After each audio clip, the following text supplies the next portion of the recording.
In the mid '70s, I was pretty much shooting like all the time at the Fillmore or any of the Bill Graham shows, and I was starting to get a little tired because you're shooting in a kind of restricted area. You're kind of shooting the same thing. You don't remember any of the shows.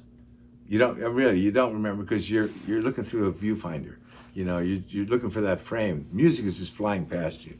You don't really understand the music. You do understand it because those are your favorite people. But you can name a song? No, ain't gonna happen. I saw the Yardbirds. I forget what year that was. I'll say '67 maybe. At Fillmore with Jimmy Page and Jeff Beck. I remember every song. I wasn't shooting then. It was the best concert I think I'd ever been to. It was the Yardbirds at their peak. You really couldn't get any better. You go a few years later and I'm shooting, I can't remember songs from anything. It's just the intensity of the job. It's the same like when I was working with George. We did so many shows. I was doing monitors. I hardly remember any of them because the intensity of those shows was insane. Well, watching George Harrison and being a part of it must have been a bit well, much. you have an Indian orchestra and an 8-piece rock band, and you're listening to each and every musician on the stage, and you're blending everything. It's intense. So those things have a tendency to take a toll, So before I was touring, I was doing photography, and as I started to drift off from that, and Bill asked me to go out on one of the first tours that he was promoting was the Stephen Stills and the Memphis Horns tour.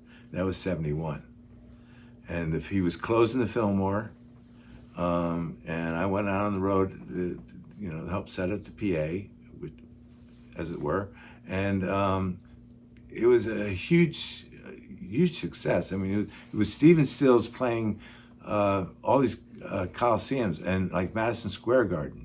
And at Madison Square Garden, the PA that was ours, we left it there because the next night was the concert for Bangladesh, and Stephen donated that to that show. Chip Monk was our lighting director. He also was the LD for that show. So we were moving in a totally different circle from me just shooting at the Fillmore.